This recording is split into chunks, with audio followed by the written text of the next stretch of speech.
Audiobook. Teoría de la situación revolucionaria. De Shafik Handal. Hacia junio de 1987, y para la inauguración de la capacitación en la educación política, para el desarrollo de cuadros en la etapa final de la Guerra Popular Revolucionaria, Shafik Handal ofreció una larga exposición sobre el devenir del movimiento revolucionario que hasta ese año se había gestado.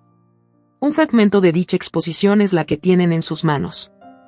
Crisis estructural del modelo capitalista en El Salvador, en la segunda mitad del siglo XX. El proceso de industrialización, como habíamos dicho anteriormente, tuvo su punto pico en los años 60, con la firma de tratados que dieron origen al mercado común centroamericano, pero entonces ocurrió lo siguiente. El Salvador y Guatemala se convirtieron en los vendedores principales. O sea, vendían muchísimo más de lo que compraban a los otros tres países, y los otros tres países más atrasados compraban muchísimo más de lo que lograban vender al resto. En el caso de Honduras, su relación particularmente con El Salvador era muy desventajosa. La burguesía hondureña no logró poner en marcha un proceso dinámico de industrialización.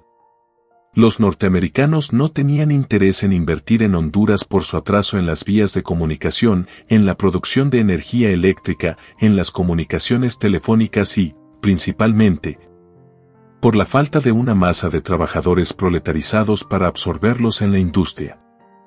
En Honduras no se hicieron las reformas agrarias, como aquellas que se realizaron en El Salvador en el siglo XIX. O sea, no había condiciones para invertir en Honduras. El proceso de industrialización era muy lento y, en consecuencia, lo que le vendía a El Salvador eran productos agrícolas, granos básicos, algunas frutas, verduras y madera, y estos sí eran sujetos a impuestos.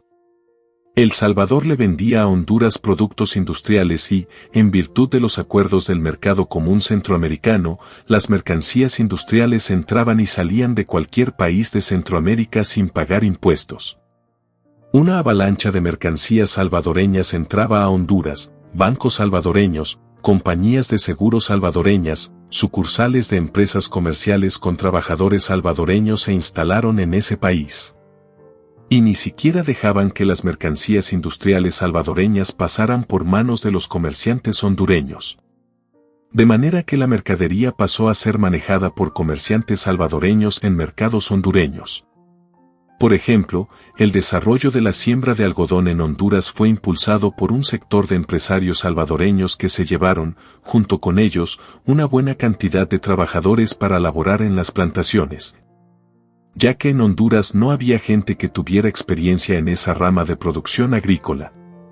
Fue toda una colonización y eso no le daba al Estado hondureño ni un solo centavo. En cambio, le generaba toda una tensión para invertir en el desarrollo de la infraestructura, en calles, comunicaciones y demás, que inmediatamente se ponían al servicio de la burguesía salvadoreña.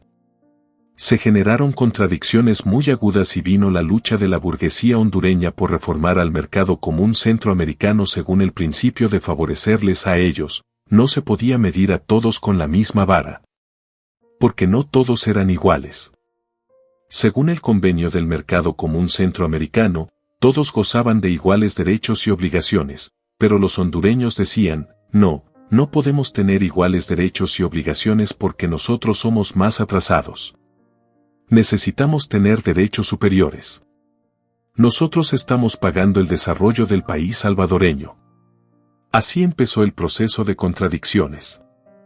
Entretanto, el problema de la tierra en Honduras se puso tenso, principalmente debido a que las compañías bananeras, las cuales tenían grandes masas de trabajadores, reorganizaron sus métodos de producción.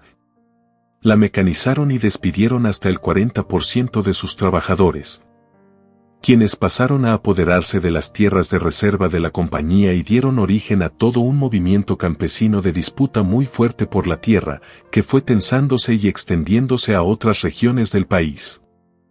Una gran parte de la inmigración de salvadoreños en Honduras fue resultado de la expulsión de campesinos realizada por la derecha en 1932 y en adelante. En El Salvador realmente se disipó la lucha por la tierra en el campo, porque se estableció una especie de válvula de escape. La oligarquía salvadoreña se negó a delimitar la frontera con Honduras y esta quedó abierta, de tal manera que los campesinos quienes no poseían tierra y querían tenerla, se iban para Honduras. En Honduras había mucha tierra, prácticamente de nadie, el 80% del territorio hondureño era propiedad del Estado desde tiempos de la colonia, no hubo reformas de ninguna clase. Entonces, los campesinos salvadoreños se iban a Honduras, abrían una parcela en medio de la montaña y se dedicaban a la agricultura. De ese modo llegó a haber más de 300.000 campesinos nuestros en esa situación.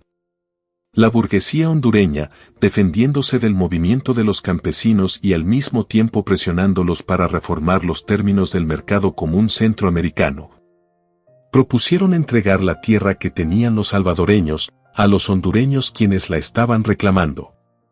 Así, se inició el proceso de expulsión de los campesinos salvadoreños, de regreso al país. Para la oligarquía salvadoreña fue un susto terrible. Era todo el vapor de la caldera de la lucha de clases, de la caldera social la que se había ido para Honduras. Los miles de salvadoreños que lograron desplazarse hacia ese país, regresaban a El Salvador y eso iba a poner en el centro de la lucha el problema de la tierra. La oligarquía salvadoreña se lanzó a la guerra contra Honduras para detener el retorno de los campesinos. No lo logró. A partir de entonces se abrió la lucha por la tierra en El Salvador.